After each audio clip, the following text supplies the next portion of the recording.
Christopher Nolan's The Dark Knight, where it was more of a piece of art than it was a superhero movie. Yeah. Like, it was just showing a side of humanity. I hold Logan above those, though. You hold Logan above those? I do. Dang. I may have to disagree with you there.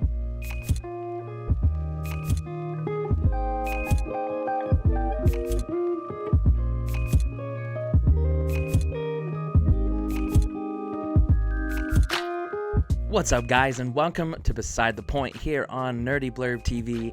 And this is a special episode because we are going to take it raw, we're going to take it wild, and we're going to nerd out about things that we love. And that's the whole point of this show, to sit down and have a conversation with some friends, creators, whoever it may be, and just geek out about the nerdy side of life. And me and my boy Justin, almost a year ago today, sat down and talked about the Spider-Man movies and what we think is going to be happening. But every now and then we get off topic when we think that the camera's not rolling and talk about other things, and that just goes to show how close me and my boy Moody is. We just love talking. We love geeking out. And we thought we'd share that with you today because we think that you get a kick out of it. But it also, I get a kick out of it too, because it's just cool to see conversations like this, look back on things, and just enjoy it. And that's what we do here, Nerdy Blurb TV. That's what we do here at Beside the Point Raw Talk. This is episode 4.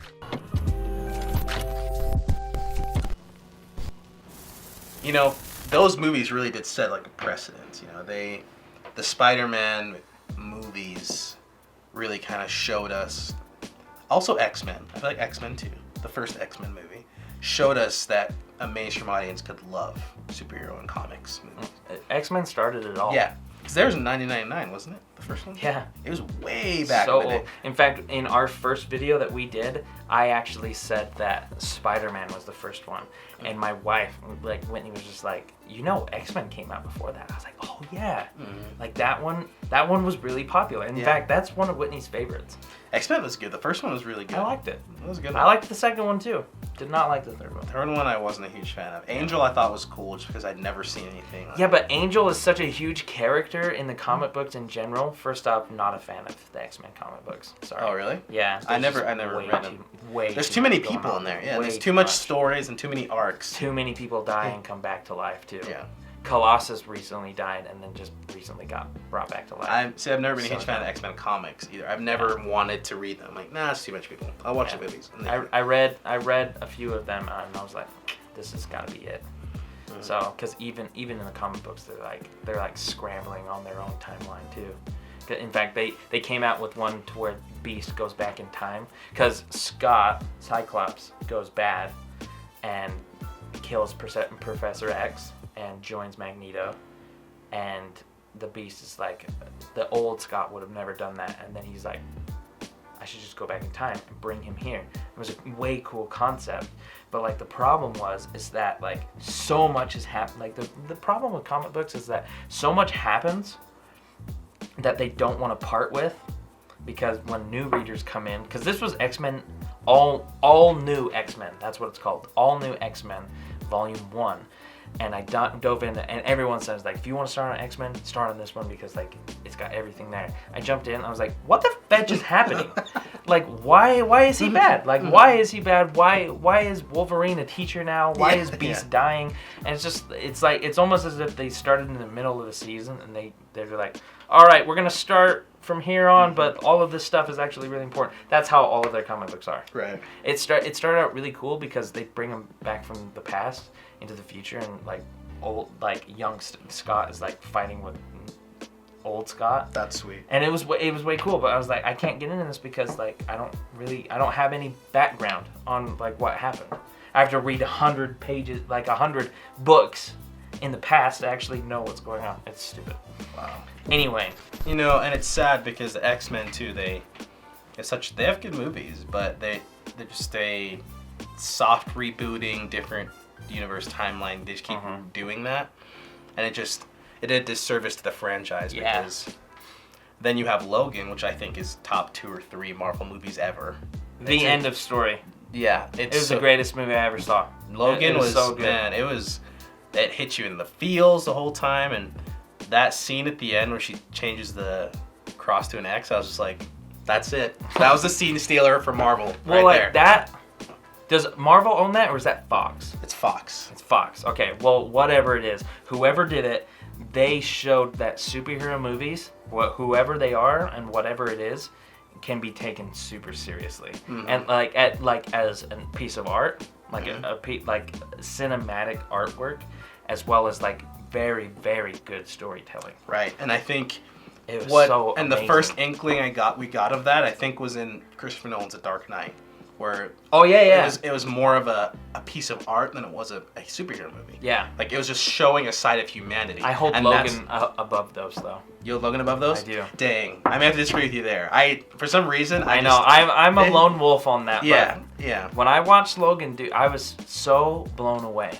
It was though, and I can't disagree with you. I would say that those trilogy and then Logan under it for me at least. Right. And I think there's a close tie, but I just the edge to where the ambition of showing, Batman, who's kind of a crazy character, just as so grounded and real. Oh yeah, it was just unreal to me. I was just like, wow. It was so cool. When Batman Begins came out, I was like, this is how you make Batman. Exactly, movie, dude. This is how you make it real. The only reason why I hold Logan above it is because of how mainstream Batman felt. Mm-hmm. It had a blockbuster feel when Logan, for as huge as Wolverine is, it literally felt like an indie film. Yes, and I will give you that. Yeah. That was the craziest part for me, is that I was like, this does not feel like. First off, James Mangold, the director, is a great director. He's made great things in the past, but for him to take a huge character like that and make him feel like they shot this in like 20 days, like blew my mind. Well, I have to rethink this, but seriously, I remember after watching it, it felt, I felt like I was watching, Me. Have you seen Me, Earl and the Dying Girl? You heard of that? Yeah, I've heard of it, but I haven't seen it. It's a good one, and just these little indie films like Perks of Being a Wallflower, little things like it felt like you were stepping into a section of this dude's life who's just been through garbage for years. Oh, yeah. And he's just sick of it. He's like, and that's what I loved about it, and that's what, it's true. Dark Knight series was more blockbuster. This was definitely more very personal. Yeah. Like, even in the name of the movie, Logan. It's not Wolverine, it's just like Logan. That's what this is about. This is his, at the end of his life, he's just like, this dude's been through shiz. Because what the movie did, except for Dark Knight, what they focus on is just like cool sequences that can be done. Even Marvel does this. Like Marvel's super obsessed with just like the hero poses and shots, Civil War, for example, when Infinity War with the Thor and Groot. But that was freaking awesome. That was freaking sweet. That was sweet. That was so cool. Yeah. But it's just like it's like every moment is a dramatic moment, and it's almost like you could take it like. You could like open up a comic book and like that screenshot is like right there. You know what I mean? Yeah. It's just like sequences, like cool explosions and all of that. Logan was not about that. Logan was like, it was so raw. It was just so raw. And here's where I get this too, and this is where I agree with you, and I may have to restructure this again, like I said. I feel like The Dark Knight was art. Logan was extremely poetic. Yeah. Like it was, like there's a difference between art and poetry. Like, and I think what The Dark Knight was, it was so visually stunning, and the concepts were so abstract. And like, wow, Logan, like Professor X dying, thinking that Logan killed him. That's very poetic and so interesting. Sucky. The last thing that Professor X sees is the dude who he brought up since 1999 till 2017. He killed him. He's like, this dude killed me. And he dies thinking that. And it's just poetic. You're like, wow. And then Logan finds out that that's the case. And he's probably like... Well, he's fighting himself the whole And it's a very poetic thing. It's like, you're battling yourself. Who just killed, who you just spent your whole, last 20 plus years trying to keep alive. And he thinks and so it's just, there's a poetry to it that's, like you said, it's extremely indie and it's deep where you're like, wow. Whereas, like you said, The Dark Knight, it has those poetic moments and they're just iconic. They're just very like, boom. Like, see, I feel like Dark Knight Because, like, out of all three of those movies, that's my favorite one. The Dark Knight, and I feel like that mine. one's the one to contend with any other ones that we're talking about here. Right. But I feel like The Dark Knight, like, is so, like, what sets it apart from everyone else is, first off, story. They nailed it. Like, great story, that engaging, but it was the thrill of it all. Right. Like, the suspense of it. Like, I think it's almost a little too difficult to, like, compare these two movies. It's hard. It's really hard. Because they're so different. Because, first off, we got a suspense thriller, and then we've got a tragedy. Yes. With Logan. Yeah. And it's like... And they were both executed almost perfectly. Where you felt the tragedy from scene 1 in Logan, you felt the suspense from that opening sequence in Dark Knight, and it's very true because you said it's a tragedy and it's poetry as opposed to cinematic genius and just awe the whole time. You're just like, wow. And there are moments of, you know, wisdom in both, but it's just so different. It's different wisdom. Dark Knight was almost a snapshot of the chaos of the human mind and people in general. Right. It shows what happens. Logan, like we just talked about, is this tragic story where you're like, this sucks for this guy. And like, I feel so bad for him. Even in the first trailer, everybody got emotional watching it. They're like, this dude's just been through. It's almost like when he did die, spoiler. Spoiler, Logan dies at the end of the movie. Thanks, Hugh. Love you, man.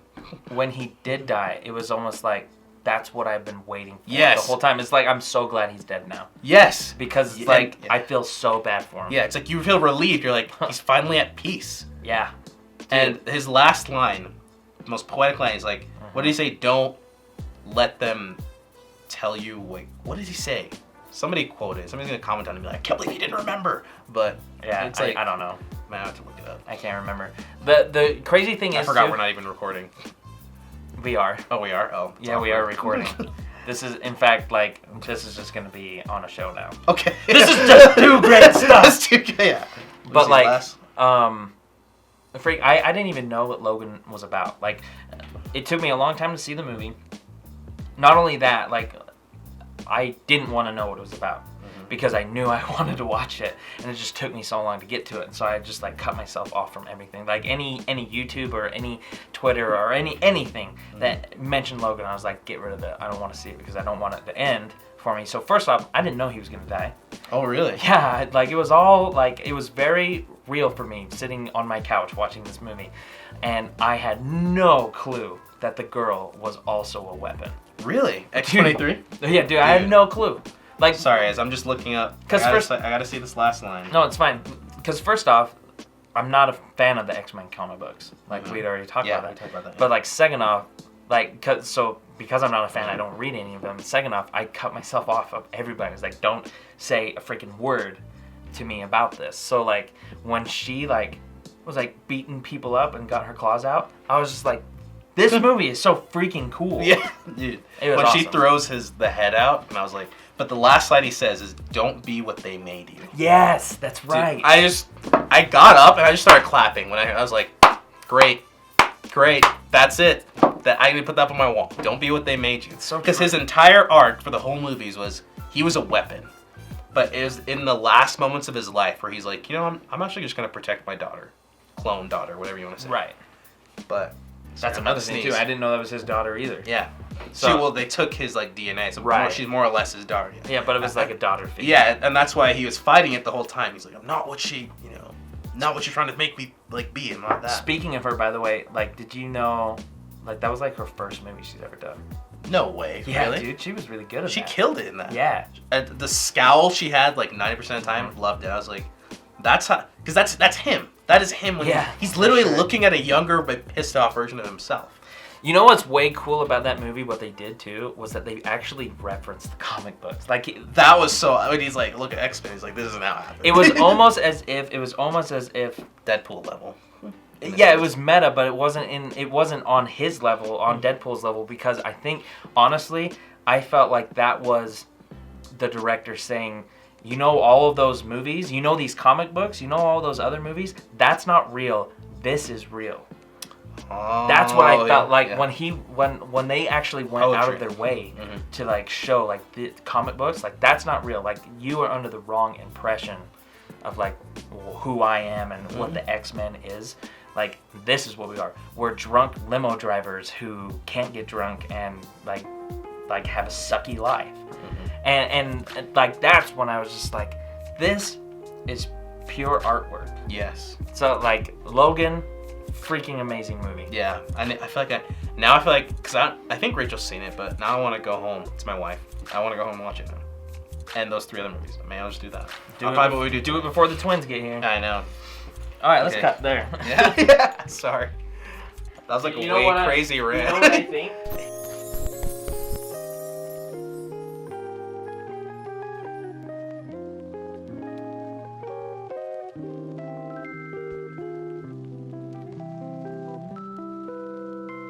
We are the music makers, and we are the dreamers of dreams. Everywhere I go, I see his face. I just really miss him.